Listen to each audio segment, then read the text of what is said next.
Have you ever wondered the animal traded people that live in One Piece that aren't minks? You know, Mashira and Shoujo, for example, which is the basis for making this entire video. They have to be a mink, right? And if they're not full mink, they gotta be half mink.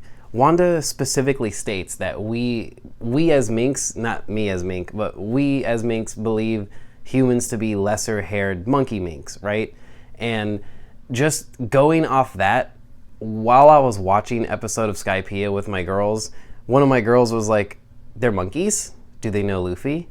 And it's not necessarily like a big theory right there, but I just thought that if a 5-year-old can notice that that person is a monkey man or an ape man, then there's got to be a deeper meaning to it at some level, right? We've seen them everywhere. I mean, Mary, the creator of the Going Merry, has a sheep's head with horns. Then going down to or up to Skypiea, there is like an entire like Praetorian style guard of like goat men, right? And again, Mashira and Shoujo, like I just can't let it go now thinking about it.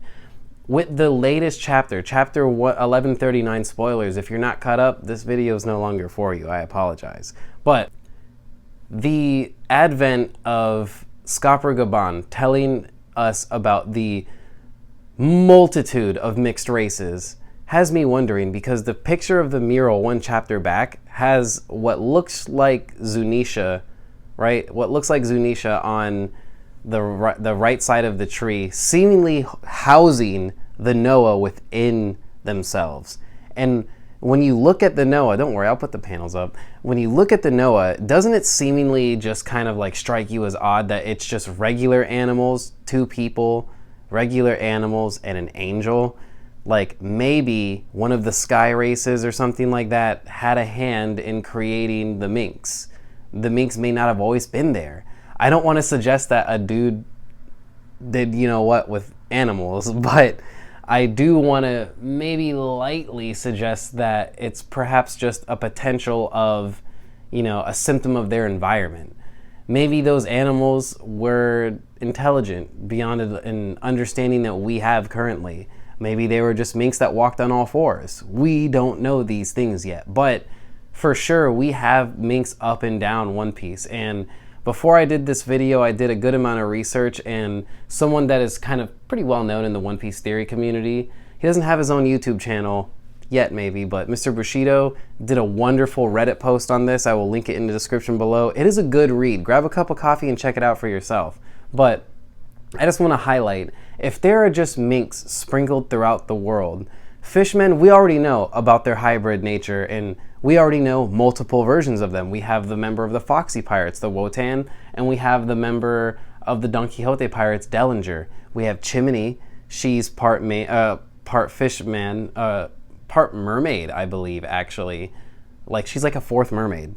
Anyways, the mixed races of the world are probably going to become so important that it's going to understand, like, we will get an explanation of why the rampant racism of the world government has spread to as far as it has. I mean, it's very convenient if they're sinking the world, right, to be fishmen. Even a hybrid fisherman who can swim, like the movie Waterworld. I don't think Emu wants any part of that. Racist as hell. The Minks, I might not know how they were created, but there are sure a lot of mink-based cover pages, mink-based people in One Piece everywhere, and I just think that something about the Minks is very integral to One Piece. I don't think that they're just, I'm holding Inuarashi if you're wondering why I'm not moving my left hand. Zoom in. I also have Sulong Carrot and Sulong Inuarashi. I try to put more merch in the videos. I'm the merch hunter, right? But I think that the Minks specifically, if they're being housed on Zunisha, right? Moreover, they have the whale tree on top of them, and they house a poneglyph. Like, they're very important. Their city also mirrors that of Shandora. O'Hara made a video about that like a year and a half, 2 years, 3 years ago, whatever. But I think it's incredibly important that the Minks are seemingly featured on the mural twice. Now, I personally don't believe the second panel here, second person of the Mink representation is actually a Mink. I think it's a race we had not met yet, and Scopper Gaban helps me keep that line of thinking going by mentioning the Dos Andadas, which We got no clue what they are. Everybody thinks it's a fishman. Everybody thinks it's a fishman Tontada hybrid, giant Tontada hybrid. Who knows, right? Who knows? But what I can say is I genuinely have a hunch and a feeling that the Minks house something within them. The Sulong ability, the Electro, something about them is incredibly special. And there's a reason why Zunisha, just like Monji, I'll put a panel of him. He states at one point, or no, it's Miyagi. He states at one point that he doesn't actually think Zunisha is cursed to walk forever. He thinks that Zunisha is looking for something. Now, that's highly interesting, given that there's weirdo big eyeballs in the Florian triangle, roughly the size of Zunisha, right? If it's not another pack of Zunishas, maybe there's not, only one. What is so important about the Mink city that Zunisha was sentenced to carrying it on its back? Moreover, how did that happen? Was Zunisha always that big? Or was Zunisha always just, like, this is what Zunisha was bred for, Maybe they, like, the mural makes it imply that Zunisha's always been A, gigantic, and B, big enough to house stuff like the Noah's Ark, and, it looks like it's being hit by the Ark Maxim in the mural. And all these things together make me wonder, like, Zunisha might not be an ancient weapon herself, but damn, like, she's pretty freaking close, right? She's, he, she, whatever, incredibly strong and scary. It's a giant elephant walking on the bottom of the ocean floor. It's still reaching Sky Island level heights to eat the Sky Island apples or whatever Oda said in the SBS. The Minks on Zunisha's back, why are they being housed there? Why are they so isolationist yet so welcoming? I've always wondered that too. When someone comes, they ring the bell and they're like kind of hype about it. Maybe they weren't so hype about Jack and the Kaido pirates, but they suck and they deserved what happened to them.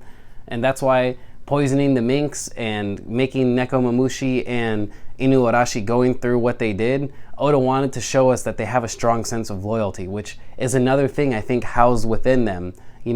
The D-Clan has something housed within them that we don't know yet, and everyone says it's inherited will, and maybe it could be, right? And that's not a bad theory, but the Minks house within them such a deep fostered loyalty that they were willing to have a millennium-year-old city destroyed. It's crazy. Women and children getting hurt, like, that scene alone, Raizo is safe, makes me so emotional. Like, I don't want to actually talk too much about it because I will cry, because I love that scene so much. But I think that the Electro, the Sulong, the being on Zunisha's back, something about it is telling us that the Minks are so important and so integral to the final war that they can't risk being tainted by the other world. I mean, we saw what happened to Zeppo when he stepped out just to go exploring, right? And maybe that's not the best idea or best example because Pedro kind of put them in that position, but,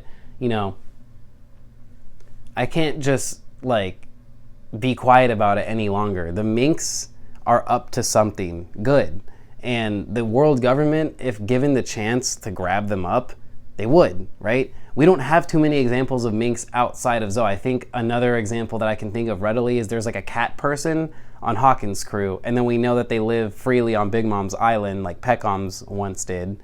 So I wonder, they're capable of having devil fruits, as we saw with Peckham's.